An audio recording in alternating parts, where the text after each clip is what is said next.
Sans plus attendre, mesdames et messieurs, les festivités commencent. Je vous demande d'accueillir la cour.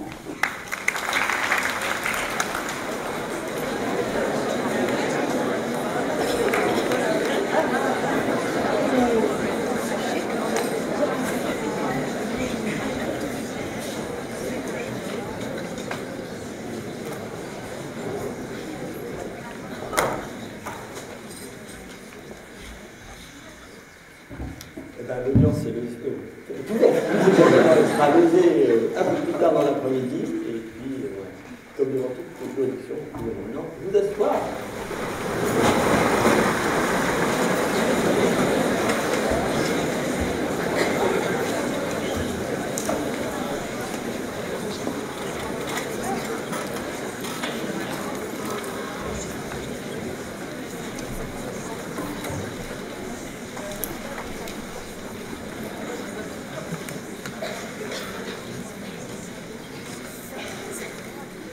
Nous allons donc appeler la première affaire au rôle de cette délibération du jury. Je remercie les organisateurs d'avoir bien voulu faire appel à nous, composer ce jury. Et donc on va appeler dans cette affaire complexe de sport, circulation routière, d'utilisation de produits divers et parfois illicites, de champignons, deux brillants étudiants, donc Cédric Garcia, avocat de la princesse Peach, qui, je ne sais pas si elle est présente, la princesse Peach, ou si elle est représentée par son conseil, et puis Sana Lévy, qui représente les intérêts de Mario Kart. Ça me rappelle de vieux souvenirs. Mais on voit que finalement, la vie est un perpétuel recommencement, puisque voilà, je suis sur une petite Game Boy, là, mais dans ce bel amphithéâtre. Donc, bien là, le jury donne tout de suite la parole à Cédric Garcia.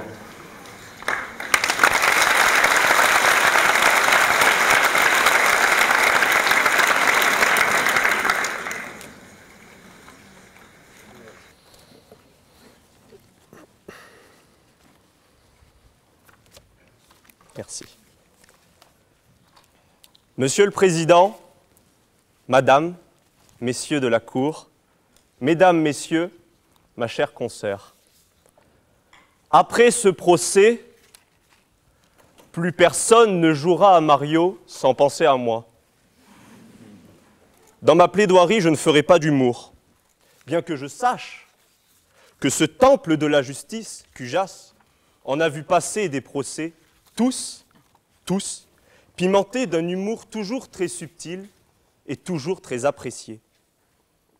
Mais voilà, aujourd'hui je laisserai cet art de l'humour, cet art de faire rire à ma consoeur, car j'ai décidé de prendre cette affaire au sérieux. J'ai décidé cela le jour où j'ai rencontré ma cliente, et je le crois, vous auriez fait de même. Devant la tristesse, devant les larmes d'une femme humiliée, on ne peut penser à tout tourner en dérision. Quand vous êtes frappé de plein fouet par la détresse d'une princesse, vous vous sentez le rôle, le devoir, l'honneur de la défendre. Et je me souviens de ce jour. Je me souviens de ce jour où la princesse Peach, toute de rose vêtue, m'a interpellé au bas de mon immeuble. C'était une femme tout à fait charmante. Elle avait le teint blanc, les cheveux longs, blonds, bref, vous la connaissez. Bien malgré elle d'ailleurs, car elle ne supporte pas bien la notoriété. Non, Lady Peach est une femme discrète. Elle est de ces femmes qui ne vivent pas que du regard des autres. Sa vie, elle ne peut la réduire à son apparence. Non, elle ne s'abreuve pas des milliers de compliments qu'on peut lui faire à longueur de dîner mondain. Non. Comme j'ai pu le remarquer alors que nous montions les étages vers mon cabinet, la princesse est une femme bienveillante, plus enclin à administrer son royaume, à prendre soin de son peuple qu'à se pavaner devant une foule assoiffée de paparazzi. Oui, ma cliente est une princesse, de celles qui mettent la main à la pâte. Loin d'elle, très loin, l'idée de passer pour la petite princesse modèle, inaccessible, du haut de son château à la toiture dorée. La princesse est de ces femmes que l'on aime parce qu'on les respecte, parce que l'on sent bien qu'elles ne dépendent aucunement de leur statut ou de leur image, mais qu'elles se distinguent par leur personnalité et par l'amour qu'elles inspirent. Nous nous asseyons autour de mon bureau, la princesse est inspirante. Elle parle avec cette sincérité, cette bonté d'âme qui lui est si propre. Puis je me rends compte de son caractère premier, l'honnêteté. Tout en me racontant, elle essaye de garder le sourire, mais je perçois sa souffrance, que je comprends.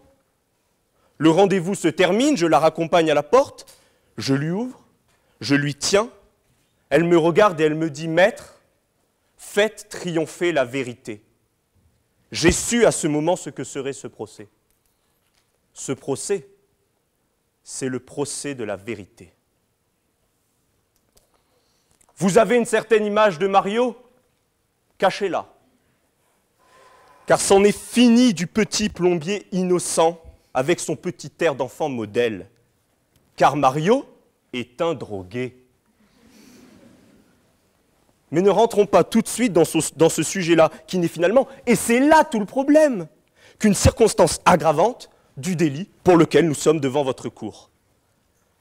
En effet, si nous sommes là aujourd'hui, c'est parce que Mario, le Mario que ma consoeur présentera dans sa plaidoirie, qui sera sans nul doute d'une très grande qualité, comme un Mario adoré, comme un Mario adulé, comme un Mario idolâtré, comme un Mario raisonnable, comme un Mario sensé, et même, je n'en doute pas, allons jusqu'au comble du ridicule, comme un Mario altruiste, généreux, héros, n'est en fait qu'un vulgaire diffamateur. Là voilà la vérité, et c'est mon rôle de la mettre en lumière. Le jour des faits, Mario était certainement très énervé. Il était même, vous l'avez rappelé, sous l'emprise de substances illicites. Ce qu'il a fait est avant tout impardonnable. Mais au-delà, c'est illégal.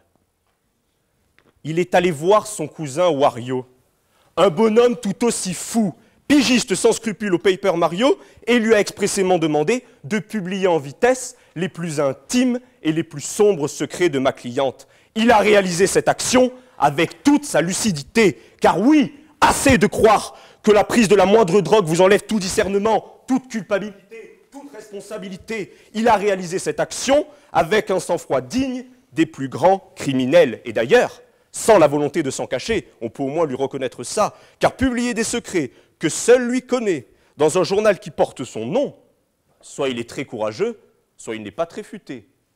Vous me direz, c'est un plombier.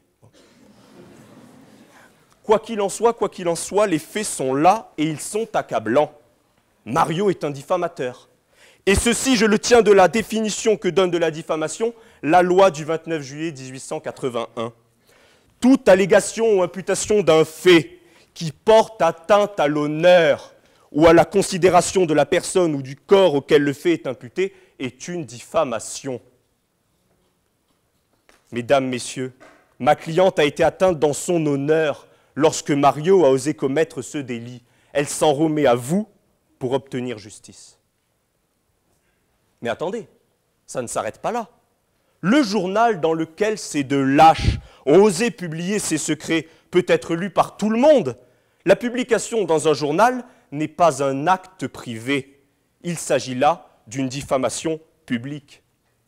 Il a donc fallu qu'il diffame ma cliente, qu'il la diffame en public, mais pire, il l'a fait avec une circonstance aggravante, car oui, ma cliente est une princesse. Car oui, la diffamation publique contre un représentant de l'autorité publique, un policier, un gendarme et même un magistrat, en raison de ses fonctions, est une circonstance aggravante qui fait presque quadrupler l'amende, qui est désormais d'un montant de 45 000 €. Alors certes, ma cliente n'est pas un policier, un gendarme, mais ma cliente est une représentante de l'autorité publique. Et oui, princesse du royaume des champignons, ça ne s'invente pas. Mario bafoue l'honneur d'une princesse devant tout le monde. Ce non-respect de la fonction qu'elle occupe, il aurait pu l'avoir envers un magistrat, envers chacun d'entre vous. C'est pour cela qu'aujourd'hui vous allez rendre la justice. Mais avant de vous exercer dans cet art que vous ne connaissez que trop bien, permettez-moi de poursuivre ma quête de la vérité. Et oui, je vous avais prévenu tout à l'heure, Mario a un ami de longue date, qu'il traîne avec lui comme on traîne un boulet. Cet ami, qui pour n'importe qui semblerait être un adversaire, cet ami qui aide Mario à commettre ses multiples méfaits, cet ami, son véritable ami, il n'a pas de nom, pas de visage, pas de parti, mais pourtant, il gouverne bien ses actes. Non, ce n'est pas le monde de la finance. Cet ami, c'est la drogue. Et je crains que Mario ne soit tombé dedans alors qu'il n'était encore qu'un enfant. Et voilà les résultats. Des attitudes néfastes à répétition. Chacun connaît les faits de notre affaire, mais je les rappelle. Ma cliente, Mario et des amis qu'ils ont en commun ont fait une course pour avoir des capacités hors normes et retrouver une condition physique après que celui-ci fut tombé dans l'alcool. Parce que oui, j'ai oublié de rappeler qu'il est aussi alcoolique. Décidément, c'est pas gai tout ça.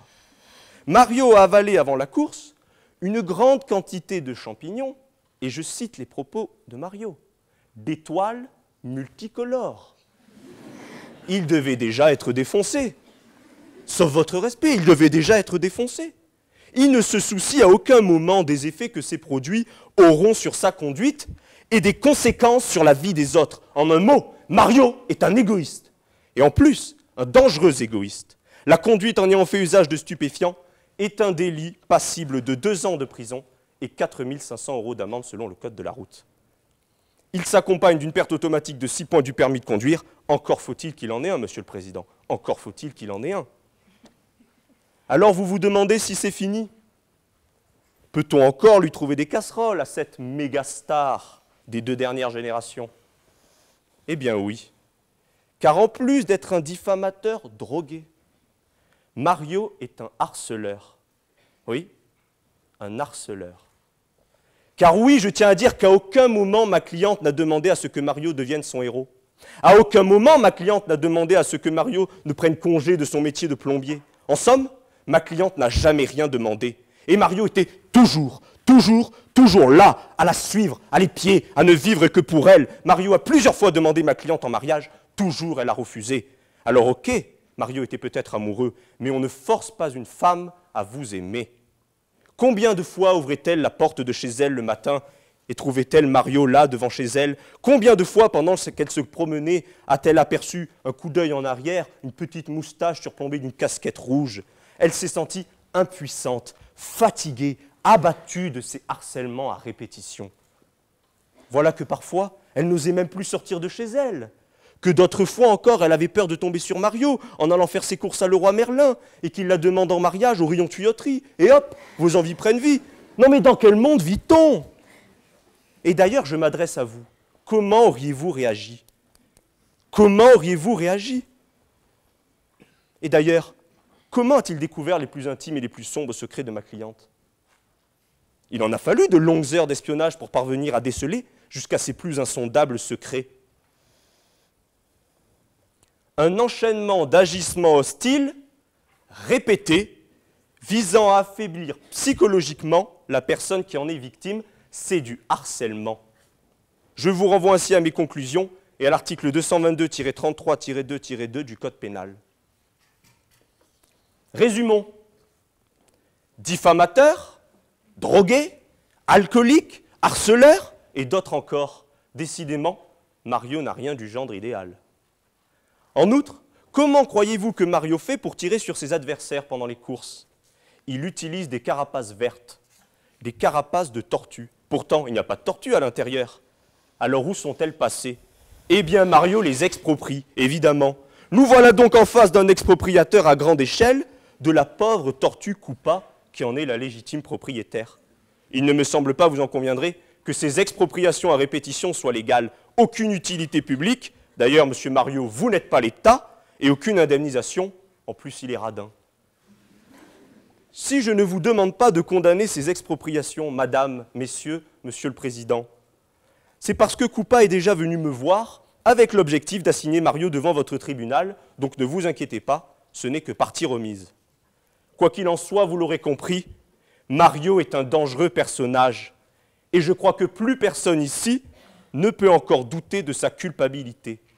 Il est insouciant, irresponsable, égoïste, et commet des délits dont le nombre dépasse l'entendement. Si Mario a cessé d'exercer dans la plomberie, ce n'est pas pour aller secourir ma cliente à droite et à gauche, comme ma consoeur vous le dira. S'il a cessé d'exercer dans la plomberie, c'est parce que le métier de délinquant lui prend du temps. Pour le délinquant qu'il est devenu, voire celui qu'il a toujours été, je demande à la Cour de prendre conscience de la culpabilité de Mario et je demande des dommages et intérêts à hauteur de 200 000 € au titre des préjudices résultant de la diffamation publique avec circonstances aggravantes sur une femme représentante de l'autorité publique et au titre du harcèlement répétitif. Je demande également à ce que Mario soit condamné à payer les amendes dues par rapport à ses nombreux délits. Pour cela, je vous renvoie à mes conclusions. Elles s'élèvent à hauteur de 64 500 €. Je vous demande aussi de punir Mario à une peine de 3 années de prison ferme, 2 pour la conduite en état d'ivresse et la dernière pour l'ignoble harcèlement qu'il a exercé sur ma cliente. Et si toutefois il est impermis, Monsieur le Président, je vous en conjure, ayez l'obligeance de le lui retirer. On parle d'un multirécidiviste de la drogue et de l'alcool au volant. Cessons de mettre la terre entière en danger à chaque fois que Mario prend un kart. Madame, Messieurs de la Cour, Monsieur le Président, je vous ai dressé le véritable portrait d'un homme que l'on croyait inatteignable, comme bien d'autres avant lui. Mais j'en suis sûr, vous parviendrez à faire la part des choses entre la star et l'homme et ce qu'il a fait. Je n'ai plus qu'une chose à dire à Mario, tous les imposteurs finissent par être démasqués. Merci.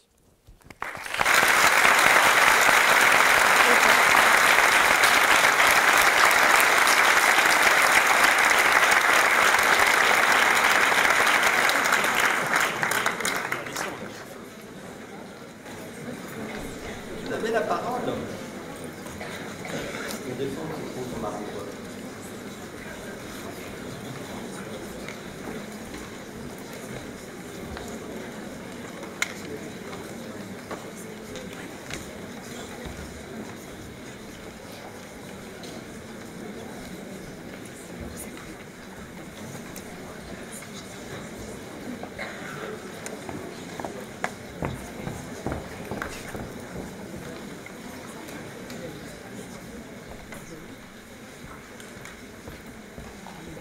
Monsieur le Président, Madame, Messieurs les membres du jury, chers confrères, cher auditoire,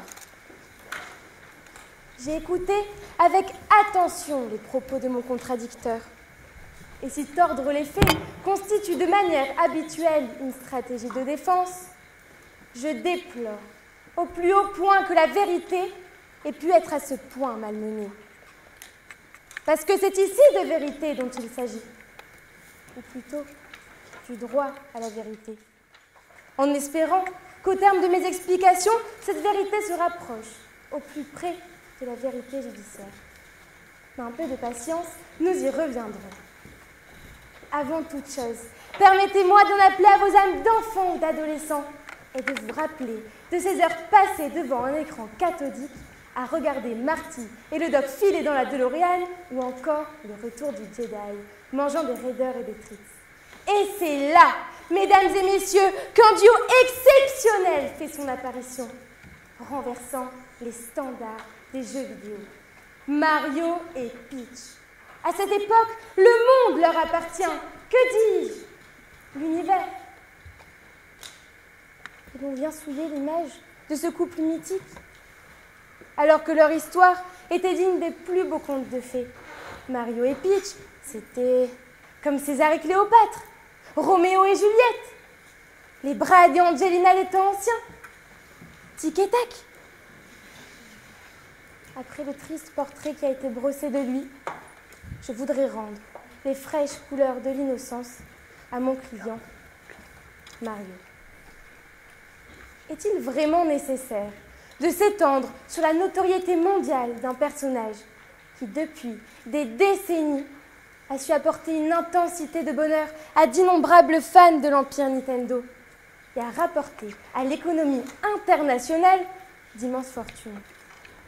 Et l'on vient de voir ce qu'une gloire méritée et une fortune honnêtement gagnée peuvent susciter de perfides jalousies d'individus mesquins seulement animés par l'esprit de revanche et l'appât du gain. Ils vous ont abreuvé de douces paroles au sujet de cette princesse. Elle a fait appel à toute votre compassion. Mais il s'agit d'une véritable berceuse qu'elle tente de vous susurrer. Berceuse composée de tous les mensonges de Mademoiselle Peach. Monsieur le Président, Madame, Messieurs de la Cour, vous ne devez surtout pas vous laisser attendrir par le physique ravageur et l'apparence de vulnérabilité de la douce princesse. La justice se doit d'être neutre et impartiale. La place de victime est une place que je respecte et que nous devons tous respecter, sauf quand elle est usurpée. Mario, ce n'est pas le physique. Mario, c'est la salopette un peu trop étroite, la moustache mal entretenue, la voix de l'adolescent qui n'a jamais mué. Mais c'est lui qui, par la force de son labeur, est devenu une star adulée par la jeunesse du monde entier. Et il choisit le plus humble des costumes. C'est vrai. Quel est l'objet de ce procès, Monsieur le Président? On nous parle de Mademoiselle Peach comme s'il s'agissait d'une princesse bafouée. Mais qui se cache derrière les strass et les paillettes?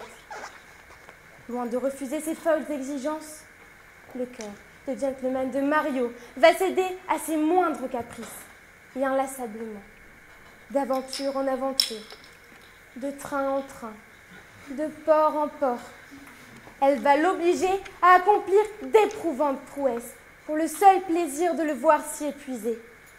Et tout cela sans jamais voir la cruelle s'adoucir le moins du monde. Je vais donc tâcher de vous démontrer non seulement que mon client est innocent de tous les faits qui lui sont reprochés, mais plus encore que c'est Mademoiselle Peach qui devrait être à la place de mon client. Alors, que le jeu commence. Comment se fait-il que la princesse Peach actionne en justice mon client, alors que ce n'est pas lui qui a rédigé ces articles incriminés, mais son cousin Wario? Comment se fait-il qu'elle ait pu savoir que mon client était, éventuellement, à l'origine de ses propos, alors que le secret des sources est intangible? À moins qu'elle n'ait un témoignage circonstancié de Wario, seul celui-ci aurait dû être convoqué devant vous. Et Mario ne peut qu'être qu'exonéré de toute poursuite. En toute hypothèse, il est manifeste que Mademoiselle Peach n'agit que par rancune et que ses accusations sont cousues de fil blanc. Le 12 décembre 2018, le Paper Mario a publié un article. Mario et Peach, la fin d'une histoire. Des révélations choquent sur la princesse, le royaume tremble. Enfin un journal qui fait tomber le masque de cette personnalité si complexe en révélant ses plus lourds secrets. Emplie d'un sentiment de honte, Mademoiselle Peach a assigné mon client en diffamation. Mais la loi du 29 juillet 1881 prévoit que toute allégation ou imputation qui porte atteinte à l'honneur ou à la considération d'une personne ou d'un corps auquel le fait est imputé est une diffamation. Or, en l'espèce, il n'en est rien. Je vous affirme que les propos tenus par le Paper Mario sont véridiques. La princesse Peach a une véritable addiction aux moustachus, allant jusqu'à s'énamourer du frère de Mario, Luigi. La preuve en est simple à rapporter. Je vous donne 2 attestations de témoins, celle de Mademoiselle Peach, de Mademoiselle Daisy et de Monsieur Diddy Kong, montrant un baiser bien peu protocolaire. Et même à supposer que ces faits revêtent la qualification de diffamation. Cette même loi prévoit que l'action en diffamation se prescrit dans la limite de 3 mois, à compter du jour où les faits ont été commis. J'attire donc votre attention sur la date de parution de ce journal, le 12 décembre 2018. Or, nous sommes le 14 mars. L'action en diffamation est prescrite. L'accusation formulée par la princesse n'est donc absolument pas fondée. Mais là n'est pas le plus grave, car si mon client est innocent, il est surtout victime. Les faits qui suivent sont d'une rare violence. Ils sont susceptibles de heurter la sensibilité de certains. Nous vous rappelons que ce procès est déconseillé au moins de 12 ans. C'est à l'occasion d'une course de vitesse que Mademoiselle Peach a commis l'irréparable, une tentative de meurtre sur Mario. La princesse au corps de sorcière, faisant encore une fois preuve de manipulation, a offert à mon client un cas défectueux. Voici ses propos tels qu'énoncés dans le procès verbal d'audition. Ô mon puissant sauveur, je t'offre cette voiture de collection, le Tammy Picard. Je te promets qu'elle te permettra de remporter cette coupe et de prouver que tu es le meilleur. Ce que Mario ne savait pas, c'était que le kart était dangereux, incontrôlable et qu'il avait pour seule fonction de se débarrasser de lui. Comme si cela ne suffisait pas, Mademoiselle Peach a lancé des déchets sur la voie. Tentative de meurtre avec préméditation, Monsieur le Président. Voici une expertise technique faite par un expert automobile, Monsieur Bou, attestant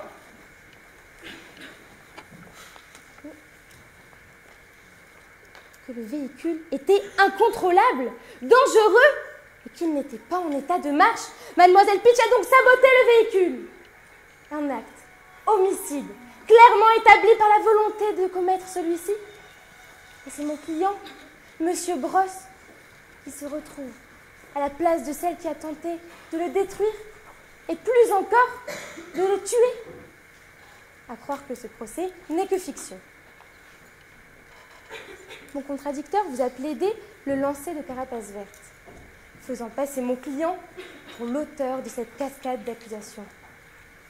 Pris dans une voiture au piège, il était dans l'obligation d'alléger son véhicule. Dans la précipitation, les carapaces furent éjectées par inadvertance. Comment voulez-vous faire lorsque vous vous retrouvez dans un kart incontrôlable, dangereux, avec des déchets lancés sur la voie? La preuve en est, mesdames et messieurs, et la princesse ne le savait pas. J'ai avec moi la preuve que c'est bien Mademoiselle Peach qui a saboté le véhicule en lançant une peau de banane sur la voie. Elle a tenté de le tuer, mais elle a aussi mis la vie d'autrui en danger, notamment de ce pauvre Yoshi. Dans ce procès, la victime n'est pas celle qui se prétend l'être. Et s'il existait un tribunal des amours déçus et désespérés, mon client y occuperait toute autre place que celle qui est la sienne aujourd'hui. Voici donc établie l'excuse de vérité. Mon client est de bonne foi. Mario est un homme brisé, meurtri par la vie, accablé par un tombereau d'accusations plus injustifiées les unes que les autres. Que dire de ces infamies, de ces calomnies érigées vers mon client? Pourquoi ternir l'image d'un honnête homme? On nous parle de champignons et d'étoiles multicolores. Ah, les champignons! On nous crie au scandale, drogue, stupéfiants. Hélas, je vais mettre un terme à ces affabulations. Les champignons en question n'étaient qu'une simple poêlée forestière. Un brin de girole, quelques morilles, une poignée de sel, et le tour est joué. Quant aux étoiles multicolores, loin d'être un produit dopant, il ne s'agit en réalité d'un traitement hautement important pour Mario. Comme vous le savez, Mario a souvent la tête dans les nuages. Et cela lui permet de garder les pieds sur terre. À ce titre, voici un traitement médical fait par le docteur Miyamoto qui atteste que la survie de Mario dans les jeux vidéo en dépend. Je viens donc de vous démontrer le caractère mensonger des accusations et la parfaite bonne foi de mon client. Enfin, il est reproché à Mario de s'adonner à la boisson. Je vous le demande, si vous deviez surfer sur des arcs-en-ciel multicolores, franchir des coulées de lave, échapper de justesse à des champignons multicolores et des plantes carnivores dévoreuses d'automobiles, arrêtez votre emploi pour devenir super-héros, profession non rémunérée, traverser 8 mondes et 47 niveaux. Vous ne voyez pas, vous? Et tout cela pour un simple baiser volé entre l'oreille et la moustache? On ne peut pas reprocher à mon client d'avoir la descente facile. Cela a été pour lui le seul moyen de ne pas être game over. Il n'a jamais abandonné la partie, sans sauvegarde de ses intérêts. Et ajouté à cela un physique ingrat.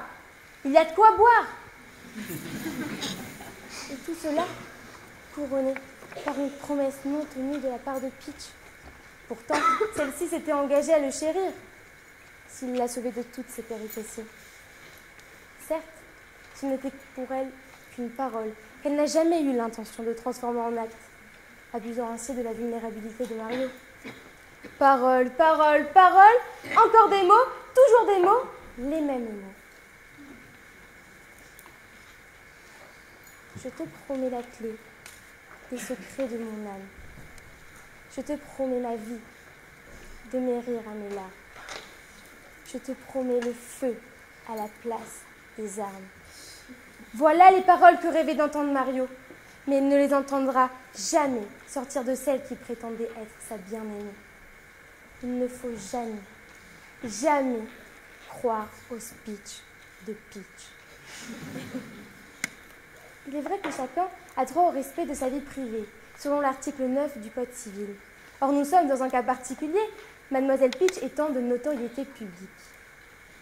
D'ailleurs, la Cour européenne des droits de l'homme juge que toute personne qui joue un rôle dans la vie publique a droit au respect de sa vie privée, sauf quand elle a une incidence sur la vie publique.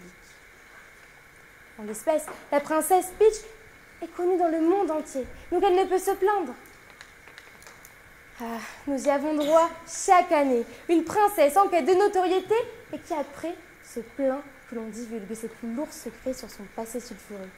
Blanche-Neige voulait dissimuler le fait qu'elle vivait avec cet homme. Cendrillon ne voulait pas qu'on sache qu'elle chaussait du 35. Quand ta réponse, connue pour sa longue chevelure étincelante, tout s'effondra quand on s'aperçut que ce n'était qu'une simple perruque. Et cette année, c'est elle, Mademoiselle Peach, mon client, Mario Bros, la brosse dans le sens du poil et elle ne pitche rien à ce qui se passe.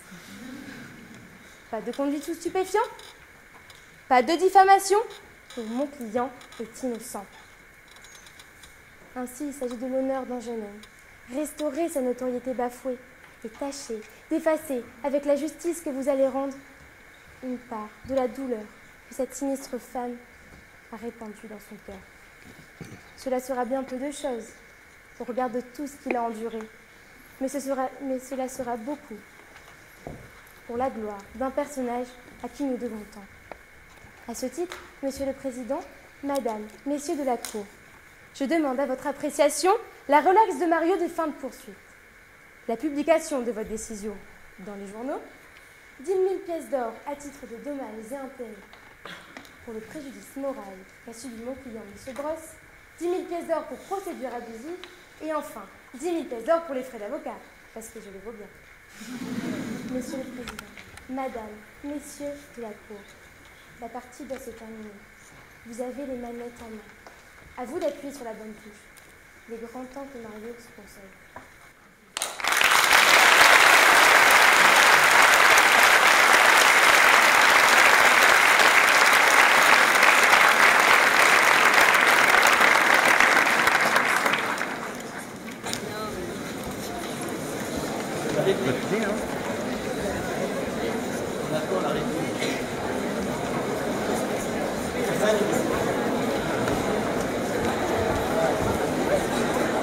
Allez-y. Je commence. Monsieur le Président, Madame, Messieurs de la Cour, Mesdames, Messieurs, ma chère consoeur.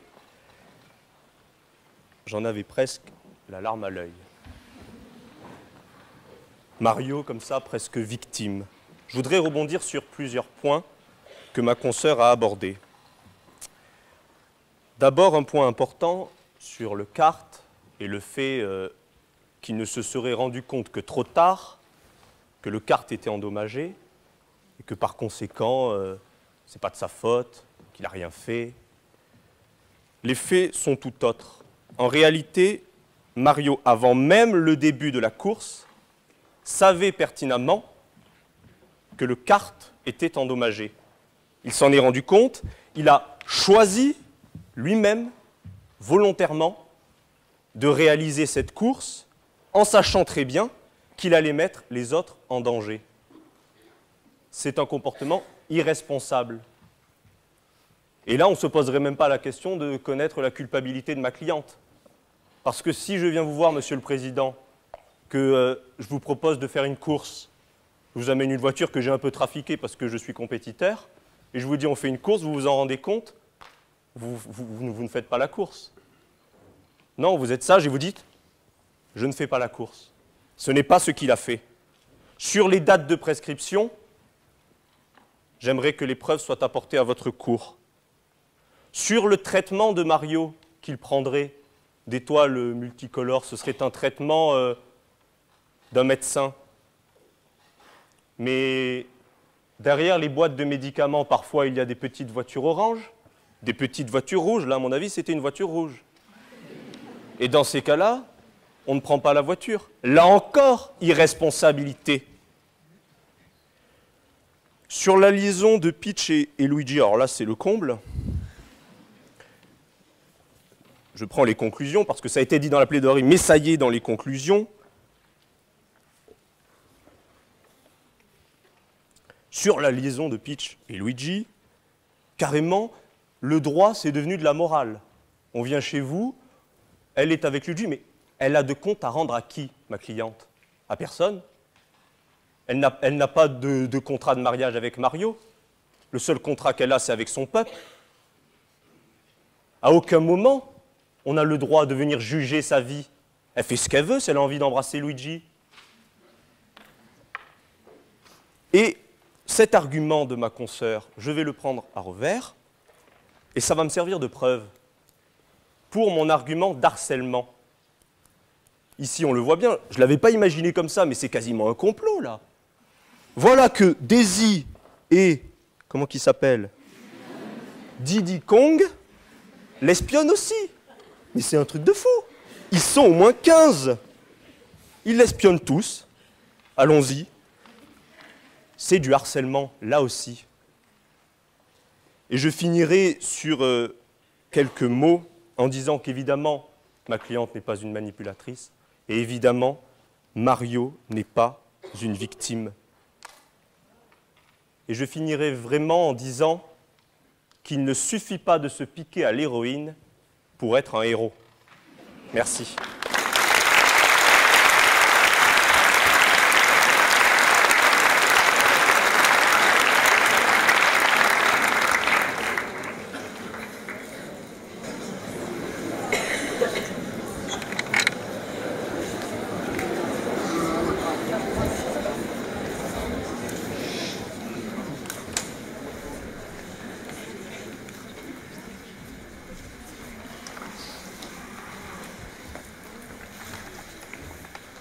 Monsieur le Président, Madame, Messieurs de la Cour, Maître Peach, dans son royaume perché, lui tint à peu près ce langage.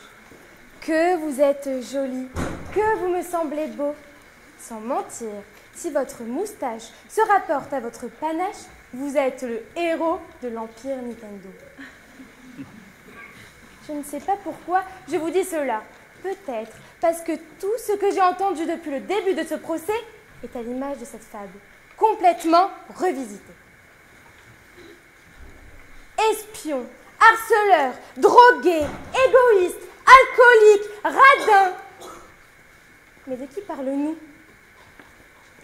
De cette adorable personne? Escroc, espion, harceleur, drogué, alcoolique, radin? Vous nous dites que Mario a réalisé cette course en ayant avalé des champignons et des étoiles multicolores et que c'est un drogué. Je ne reviendrai pas sur la conduite sur stupéfiants. Tout a été dit. Il ne s'agissait que d'une simple poêlée forestière et d'un médicament hautement important. Vous nous dites que Mario est un vulgaire diffamateur. parce qu'il a délivré les plus lourds secrets sur la princesse Peach. Je ne reviendrai pas non plus sur la diffamation. Les faits sont prescrits et elle n'a pas lieu d'être. Et quant au harcèlement, loin d'espionner, s'adultiner, il ne faisait que la protéger, comme tout super-héros qui se respecte. A-t-on accusé Superman d'avoir protégé Lois? A-t-on accusé Batman d'avoir su prendre la défense de Catwoman? Personne ne leur a reproché un quelconque harcèlement et espionnage. Mario a agi de la même façon que ces super-héros, forts et courageux. Sauf que lui, il n'a pas de cape, ni super-pouvoir. Juste une grosse moustache et une casquette rouge. Tout est dit, Monsieur le Président. Aucune de ces qualifications n'est recevable. Et puis, chers confrères, j'ai lu de vos conclusions 200 000 € de dommages et intérêts pour diffamation publique avec circonstances aggravantes ainsi que pour harcèlement. C'est tout? Je suis surprise que vous n'ayez pas demandé plus. Mais si Mario avait 200 000 € sur son compte en banque, croyez-vous réellement qu'il porterait cette même salopette bleue qu'il a déjà depuis 30 ans? Mon client est insolvable. Rendez-vous compte à quoi on assiste, Monsieur le Président. Une princesse vêtue de paillettes dans son royaume de luxe qui ose demander 200 000 € à mon pauvre client. Mais ce n'est plus le procès de Mario et Peach, c'est le procès de la Belle et le Clochard. Voilà pourquoi mon client est devant vous aujourd'hui. Non pas parce qu'il est coupable, mais parce qu'il est amoureux. Ce n'est pas une peine d'emprisonnement qu'il faut. Cela ne ferait qu'ajouter à sa peine de cœur. Mademoiselle Peach a profité de sa fragilité, de son amour, de sa vulnérabilité. Mario a tout arrêté pour lui venir en aide, allant jusqu'à même mettre sa propre vie en péril. Et on l'écrase comme un champignon. À ces mots, Mario ne se sent plus de joie. Honteux et confus, il jura, mais un peu tard, qu'on ne l'y prendrait plus.